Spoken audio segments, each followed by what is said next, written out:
Assalamualaikum warahmatullahi wabarakatuh. Perkenalkan, nama saya Sevilia Anjani. Saya dari kelas E, Prodi Ilmu Komunikasi. Hari ini saya akan membawakan tema tentang keutamaan orang memiliki akhlak mulia. Alhamdulillah wassalatu wassalamu ala rasulillahi wa ala alihi washabihi wa man wallahu amma ba'du. Asyhadu alla ilaha illallah wa asyhadu anna muhammadar rasulullah. Allahumma shalli ala Muhammad wa ala ali Muhammad kama sholata ala ali Ibrahim wa barik ala Muhammad wa ala ali Muhammad kama barakta ala ali Ibrahim fil alamina innaka hamidun majid. Seperti yang saya sudah bilang di awal tadi, bahwa saya akan membawakan tema tentang keutamaan orang memiliki akhlak mulia. Sebelum itu, kita harus tahu akhlak itu apa sih? Apa artinya akhlak? Akhlak menurut Imam Ghazali adalah suatu yang mengakar kuat dalam jiwa seseorang dan mendorongnya untuk melakukan sesuatu perbuatan tanpa dipikir terlebih dahulu. Jadi, dari kita lahir, kita sudah memiliki akhlak. Dengan begitu, kita sendiri yang bisa mengeluarkan akhlak itu dan kita sendiri yang bisa memperbaiki akhlak tersebut. Jika perbuatan yang dilakukan itu baik, maka akhlaknya disebut mulia atau akhlak mahmudah. Nah, kebalikan dengan jika dia berbuat buruk gitu atau membuat perbuatan tercela, maka akhlaknya namanya masmudah, akhlak jelek atau akhlak tercela. Bagaimana perintah Allah dan keutamaan orang memiliki akhlak orang mulia agar bisa menjadikan akhlak sebagai pegangan hidup gitu. Ada satu hadis tentang akhlak, yaitu sesungguhnya Allah Maha Pemurah, menyukai kedermawanan dan akhlak mulia serta membenci akhlak yang rendah atau hina. Riwayat Haji Bukhari. Ada 9 keutamaan orang memiliki akhlak atau berakhlak, yaitu sebagai cerminan keimanan, sebab iman yang benar akan melahirkan akhlak yang baik dan terpuji. Yang kedua, manusia terbaik adalah yang paling baik akhlaknya. Karena itu adalah ciri utama orang beriman yang paling sempurna. Kita memiliki akhlak dan akhlak itu sempurna, itu adalah cerminan dari diri kita. Ketiga, Allah mencintai akhlak yang baik. Sudah pasti Allah mencintai umatnya yang memiliki akhlak baik. Kalau kita memiliki akhlak buruk atau akhlak tercela, maka Allah tidak akan bisa membantu kita dalam hal apapun.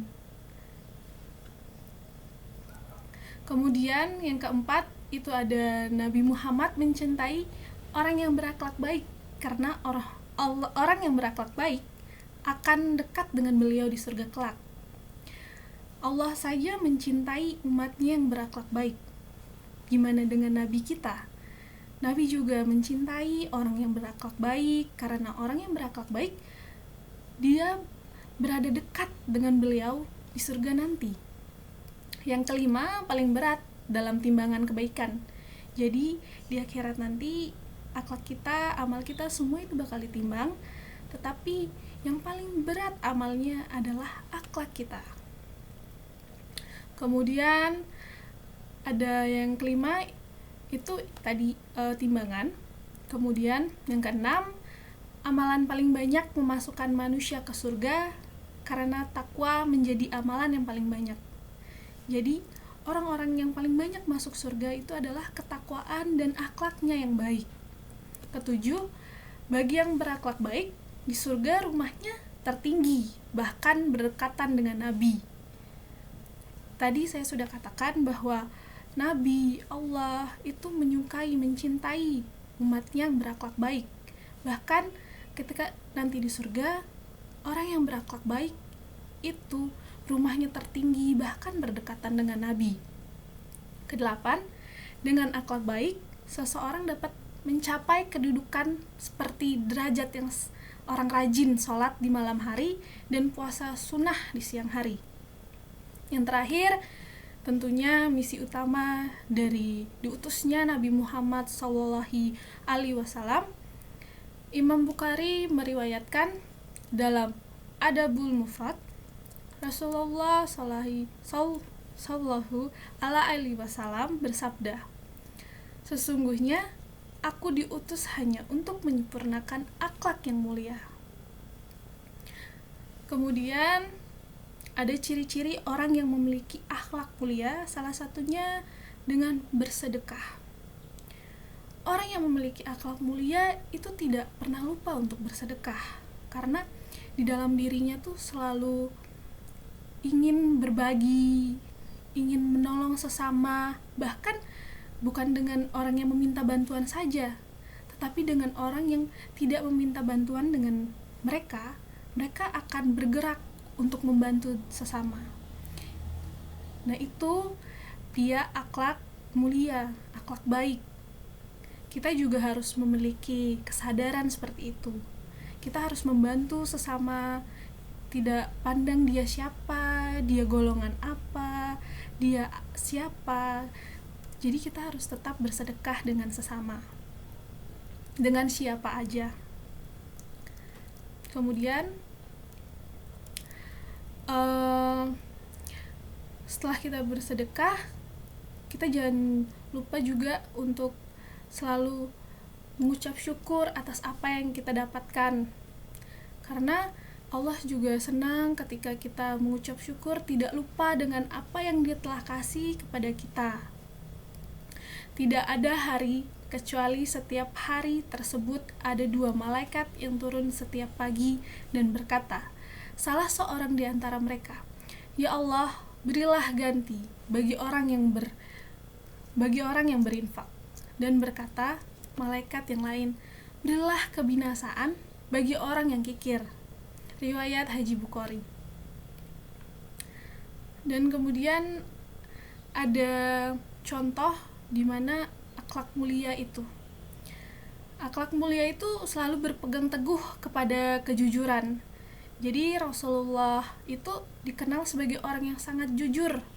Jadi sehingga dia mendapatkan gelar Al-Amin yang artinya dapat dipercaya. Allah pun sangat menyukai hamba-hambanya yang berperilaku jujur. Semoga kita semua dimudahkan untuk memiliki akhlak yang mulia, yakni selalu berlaku jujur dalam segala hal. Kita punya akhlak yang baik, sering bersedekah kepada orang lain, terus kemudian kita berlaku jujur, itu Allah sangat suka sekali dengan perilaku yang seperti itu. Yang kedua, ada senantiasa berprasangka baik atau husnuzan kepada umat muslimin. Rasulullah bersabda, "Jauhkanlah dirimu dari prasangka buruk, karena sesungguhnya prasangka buruk itu adalah perkataan yang paling dusta." Riwayat Haji Bukhari. Yang ketiga, itu menjaga pandang dari yang haram. Tentunya kita harus menjaga pandang dari lawan jenis kita, gitu kan. Kita tidak boleh berpandang-pandangan dengan sesama jenis, maksud saya berbeda jenis kayak gitu. Menjaga pandangan mata dari memandang hal-hal yang diharamkan Allah merupakan akhlak yang mulia. Bukankah Rasulullah menjamin masuk surga bagi orang-orang yang salah satu dari sifat-sifat mereka dalam menjaga pandangan?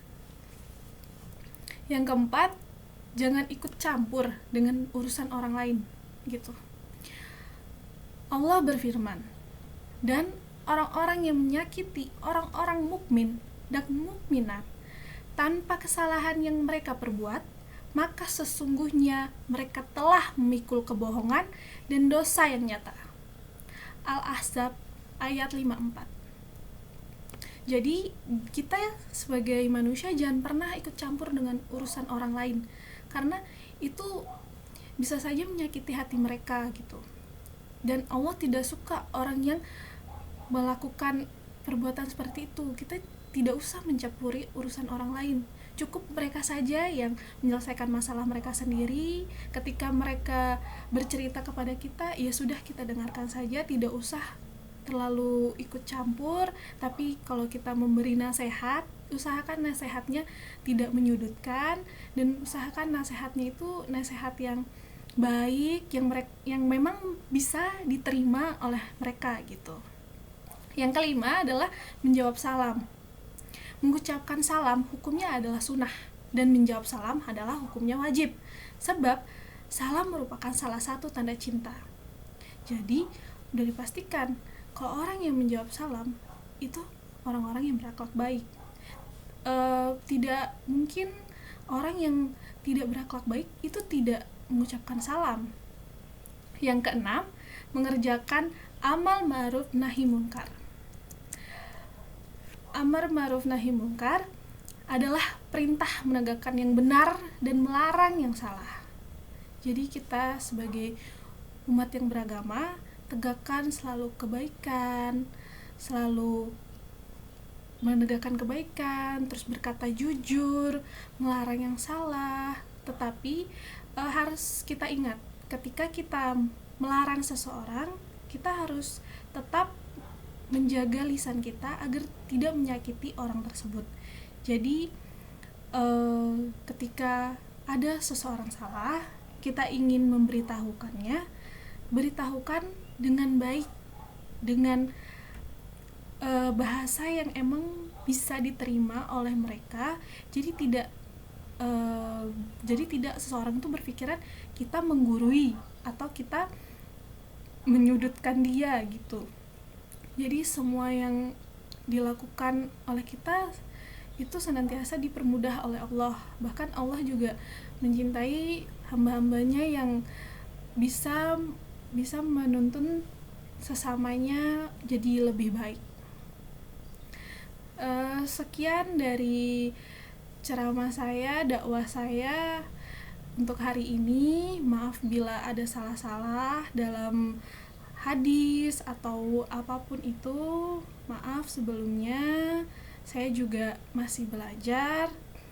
Terima kasih buat semuanya. Terima kasih juga buat dosen saya untuk ilmu dakwah di semester kali ini. Terima kasih semuanya. Wassalamualaikum warahmatullahi wabarakatuh.